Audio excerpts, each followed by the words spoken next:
Yes, I can confirm. The Mad Honey gets stronger. But still, it's it's all chill, manageable. I can confirm, therefore, after what time is it? It's been over an hour since I took it. I can confirm that for me, probably 2 teaspoons is probably the right amount, because this is a little bit light for me, but it's a lovely feeling, warm. It feels actually medicinal. It doesn't feel like, it feels like it's opening. It's an opening sort of energy. It feels like, I feel like, that sense of your body's just sort of able to expand and breathe a little bit. It feels relaxing, doesn't feel too hyper. It's not psychoactive, psychedelic in any way. In fact, that's kind of what's interesting about it. It's sort of like quite a clean, drunken feeling. Interesting. In a way, has some similarities to some teas. What would I say it's similar to? I would say it's similar to like a yen cha, like a rock oolong. If you have a really good rock oolong that gets you feeling a bit woozy, you tend not to have like too much of a trippy feeling like pu'er tea can give you, or aged white tea. I am drinking Jade Star 6 at the same time, so there's a bit of merging going on. But it doesn't feel that trippy. It just feels very sort of kind of like a drunken high. And the Jade Star 6, I had a lot of infusions already, so it sort of was, it wasn't a full ass session of it, sorry. Text. Yeah, so it's good, it's nice, it's a nice feeling. I would recommend for those who want to try a neurotoxin, are not freaked out by the words toxin. I would definitely recommend it. Now I'm just chilling out on my couch and just letting it all settle in. There's a TV right in front of me, and I realize how little I watch TV. And I think I didn't used to watch a lot, but I used to watch it. It used to be part of my night. It's like, okay, chill out, I've done that, okay, let's turn on the TV and watch something. Now, like, it's just a Black Mirror. Black Mirror. That's a freaky TV show. You know what? I find it hard to watch Black Mirror, even though I really think it's great, and like, the storylines and the storytelling and the ideas are, really good usually, but it's just too close to home. It's just too, it's too much like, yeah, but that really is probably what's going to happen. And I can't be dealing with looking at the dystopian future as my time to just, I don't, that thing. It's like, oh, I've got a bit of free time to just like watch something, be entertained, be inspired. And yes, it is inspiring in a way, because it's so like, you go to sleep going, oh my gosh, that's like unbelievable in some of the episodes. But it is also just terrifying. And terrifying not just because of what's happening in it, but terrifying because you know that is so close. It's that whole near future thing. Just give me like far future. Give me far future and I can go, yeah, but I'll be dead at that time, no problem. Don't give me near future where I know it's going to affect me and my family. No, don't do it. That's just mean. But I understand. It's a good show. But yeah, I don't watch TV. Black Mirror, it's just a Black Mirror. And then like last week, I turned on the TV thinking, okay, I'm going to watch something. And I just spent, 45 minutes looking around and going, yeah.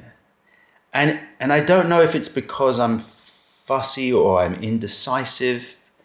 Probably the combination of the two, right? Fussy and indecisive. Those are probably the worst two combinations. It's like being fussy is not necessarily bad if you frame it as in having discernment, right? To a degree, like you know what? Like you've got to like also can't be too fussy. You've got to like have gratitude for the options you've got, right? But fussy and indecisive, terrible. I remember used to go to, back in the day, show my age, go to like rent a video. You'd go to like Blockbusters or whatever the equivalent of your video store is. And you'd go and you'd walk along the aisles and flick through like VHS of like videos.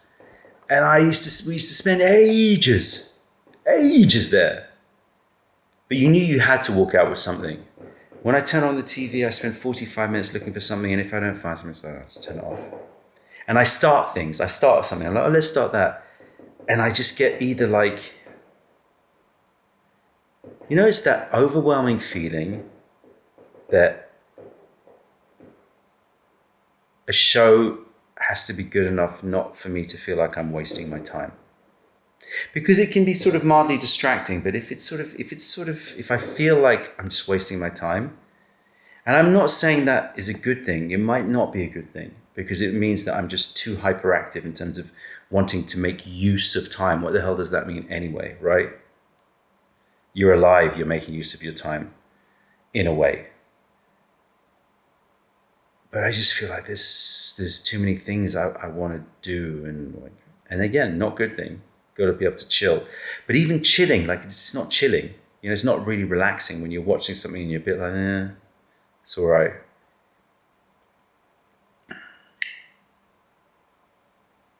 And then you watch a film that's just like amazing. It's just like, that was not a waste of time. That was inspiring and fulfilling. Even the Black Mirrors, they have something, right? It's a bit too close to home, and I don't want to go to sleep thinking about it. But, you see good stuff. I saw the Ballad of something island, the Ballad of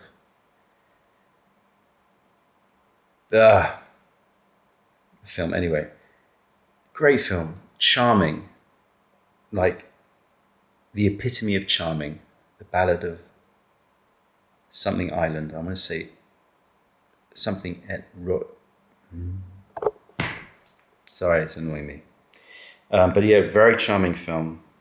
Stars Waterboy, for those of you who know Plebs. Waterman. If you've not watched Plebs, you've got to, yeah. The original Plebs. I don't know what happened. That's just an aside. I don't know what happened because I haven't been following, but like one of the main characters in Plebs just suddenly left. Like one of the best characters. Well, they're all good characters, but there's a chemistry between like three characters, and one of them left and got replaced by someone who was sort of trying to imitate and take the position of that node in the perfect triangle, and it's just wrong. It's just wrong. And ever since that happened, I was like, I'm not watching that anymore. Not to say anything against that actor, although to be fair, I don't think he's a very good actor, but it might be just because he's sort of like been forced in a situation, it feels like, where you've got to act out like a role which has already been really established. So what do? Do you carve out your own? Like just create a new node in the triangle? Or do you try and fill in that gap? You've got to carve your own, but maybe the script writers don't know how to do that. Anyway, that's just, an aside, a Plebs aside. Ballad of Wallace Island. There you go. Go check it out if you want to watch a film which will be charming and, profound in the most beautifully simple, natural way. Any film recommendations? Please, people, give me film recommendations.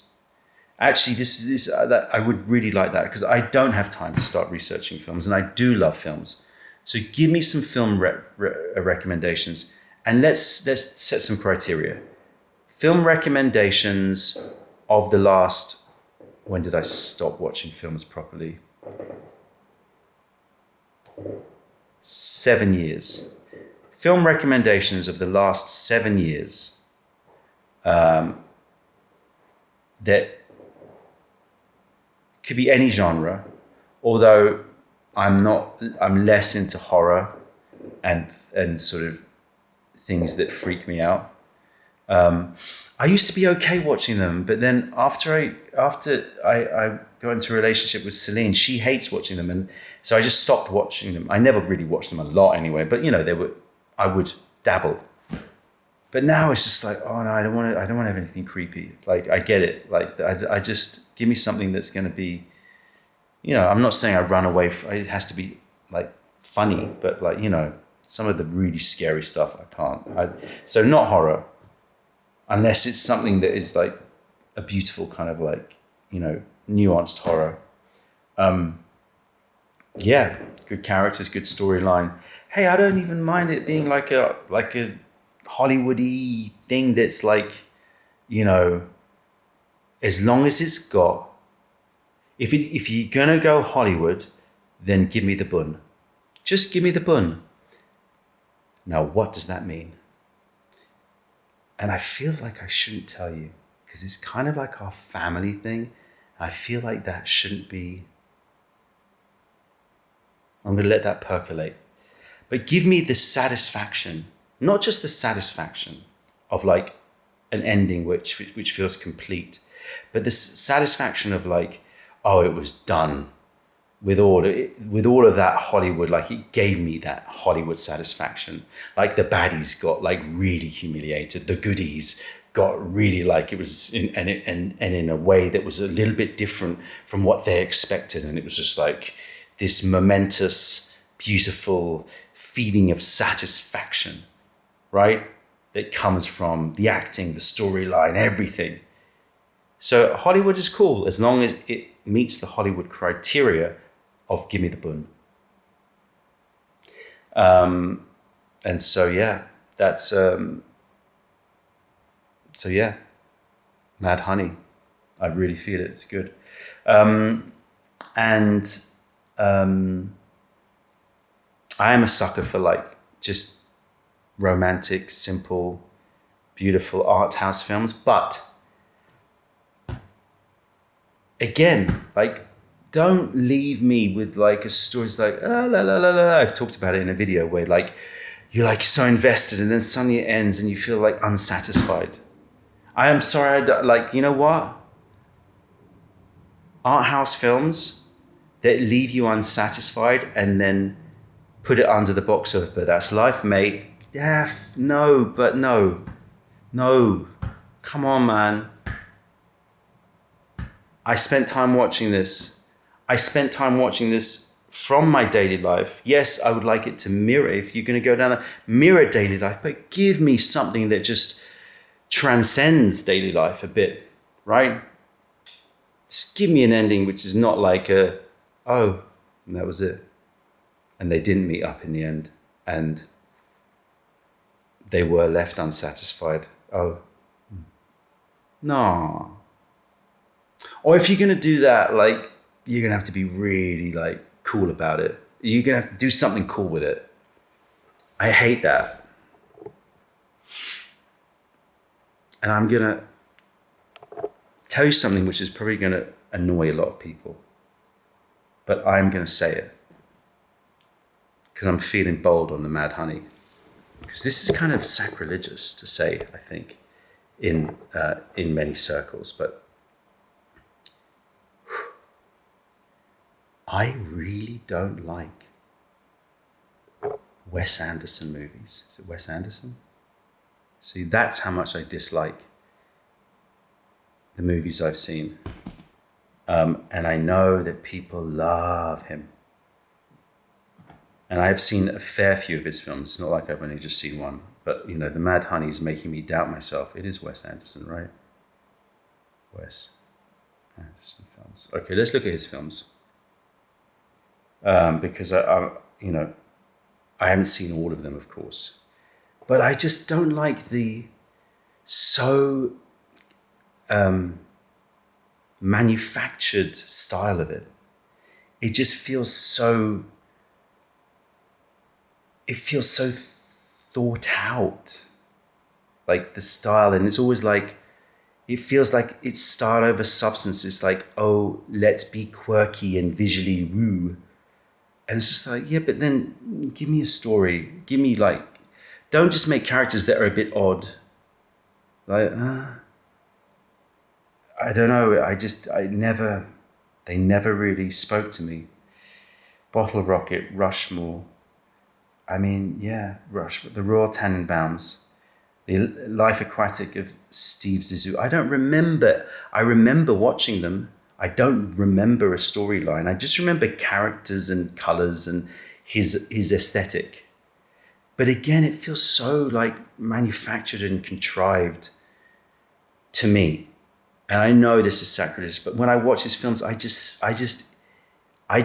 feel the director, which I know is like, okay, auteur, but I feel that the director's just a bit wanting to like, how do I say this in a way that doesn't seem disparaging? Because it's just my taste. Like maybe it's just his style. It just feels so like, yeah, contrived. I get it. You got the look and people walk in a weird way and people talk in a weird way. And yeah, I don't remember the story. Fantastic Mr. Fox, Darjeeling Limited, Moonrise Kingdom. I've seen all of this. Grand Budapest Hotel. I think I stopped at this point. Isle of Dogs I haven't seen. The French Dispatch I haven't seen. Asteroid City I haven't seen. The Wonderful Story of Henry Sugar. I basically stopped Phoenician Scheme at 2014. And I was just like, no, I can't do it anymore. Sorry, I can't. I'm not interested. And they all seemed so similar to me in terms of stylistic. But maybe I'm wrong. But then I see like the Wes Anderson style on social media, and it's just like, yeah, okay, that's it, yeah. It's in a way, that's what I'm saying. It feels like it's a fashion style, clunk, clunk, identikit, disht. But what's the soul of the story? Where's the bun? Where's the thing that is going to draw you to a character that you just feel so like connected to? I never feel connected to any of the characters or any of the, I don't know, just don't feel connected. It might just be a taste thing, who knows, but I will reveal it to you and you can have at me in the comments, but I just never got Wes Anderson. So if you're about to write a Wes Anderson recommendation, then do it. But like, I will give it a go. Any film recommendations, I will, we could do film review vlog. You get to talk about film. You get to have your opinion in the comments and I get to have my opinion. That could be kind of interesting. Film and music review vlog. We could do that once every month. Album that you loved. We could listen to some albums together. Let's do albums, not tracks, albums that are meant to be listened to from track one to the end. Not shuffle play, Spotify, which was the most popular. No, listened to as the artist intended as a piece. You sit, you listen from track one onwards to the end, you finish the album. One of the great ARC albums of recent years is, K Tempest, formerly Kate Tempest, now K Tempest, and that album, Europe, what's it called? See, I'm terrible with names. Terrible. Is it Europe? No, what is it? The famous one. What's the album by Kate Tempest about Europe?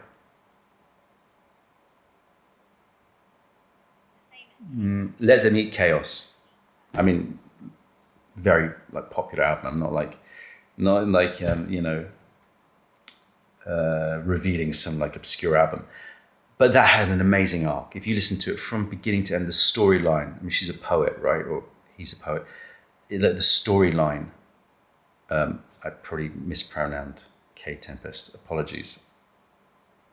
No malice intended. I just don't know what the pronoun is. Anyway, but that arc Beautiful, beautiful. I listen to that album, and when I listen to that album, I have to listen to it from beginning to end. You can't. So let's talk about those kinds of albums. I want to hear about albums that are meant to be listened to from beginning to end. Recommendations. Let's do reviews. Recommendations. What else? Ooh, I'm liking this. This is using the hive mind to now I feel like I'm not wasting time. You see? Then if I know that I'm listening to an album, I'm listening to watching a film that has been highly recommended, rather than on Netflix, come on, man.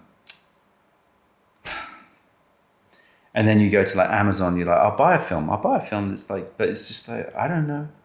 You can't trust the reviews there. Am I going to start going to Rotten Tomatoes? I don't trust that. I don't, it's like Google reviews. You can get 4.8.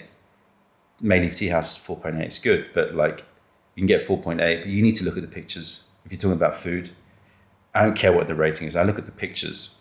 I can tell you what the food's like better than the review. It's the same with the film. You need to watch the trailer. Even that is,